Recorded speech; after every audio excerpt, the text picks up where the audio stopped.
Hello दोस्तों, स्वागत है आप सबका फैक्ट टेक्स के नए वीडियो में। और अगर मैं आपको कहूँ कि किसी भी वक्त आपके अंदर एक बुरी शक्ति इंटर कर सकती है और तो और आपका दिमाग आपके फ्यूचर को पहले से ही जानता है, देन आपका रिएक्शन क्या होगा? ना क्या चाहते हो?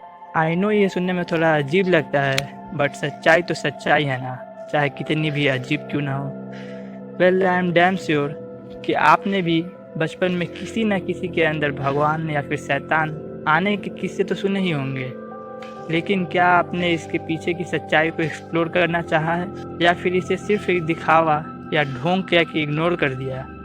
But that's not the reality मेरे दोस्त, क्योंकि हकीकत तो मेरे और आपके सोच से भी परे है, जिसे जानने के बाद लिटरली आपके रोंगटे खड़े हो जाने वाले हैं। दरअसल दोस्तों, ऐसे लोग जो इस बात का दावा करते हैं कि उनके अंदर कोई स्पिरिचुअल या डिमोनिक फोर्स एग्जिस्ट करती है, वे सभी एक special kind of psychiatric diagnosis schizophrenia के शिकार होते हैं। ऐसे में पेशेंट्स हेल्यूसिनेशन और डेल्यूशंस को एक्सपीरियंस करता है। इस केस में पेशेंट का दिमाग कुछ अजीबोगरीब पैटर्न को फॉलो करता है जिसका वास्तविकता से कोई लेना देना ही नहीं होता। पेशेंट ऐसे अननोन एंटिटी को देखता और इवन उससे बातें करता है जो कि वास्तविक दुनिया में कहीं एग्जिस्ट ही नहीं करती। अब वो अननोन एंटिटी कुछ भी हो सकती है, कुछ भी का मतलब भगवान से लेकर शैतान तक, और even in some cases aliens भी।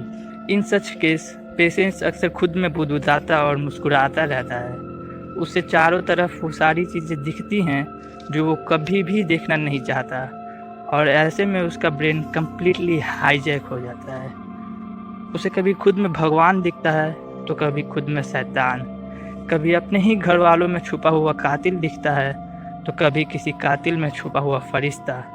डिल्यूशन के कारण वो ऐसे मिथ और मान्यताओं पर बिलीव करने को फोर्स हो जाता है जो कि एक कॉमन इंसान के लिए कोई सेंस ही नहीं बनाती।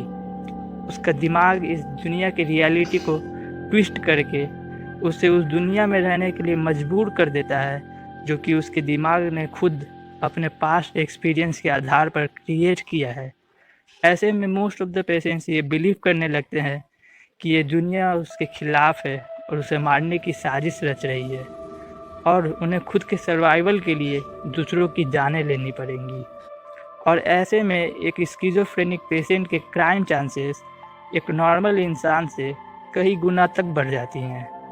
एंड यही कारण है कि फिल्मों में अक्सर ये दिखाया जाता है कि जब कोई आत्मा इंसान को पोजेस कर लेती है तो वो सबको हार्म करना शुरू कर देती है और उसके वायलेंस की कोई सीमा ही नहीं होती।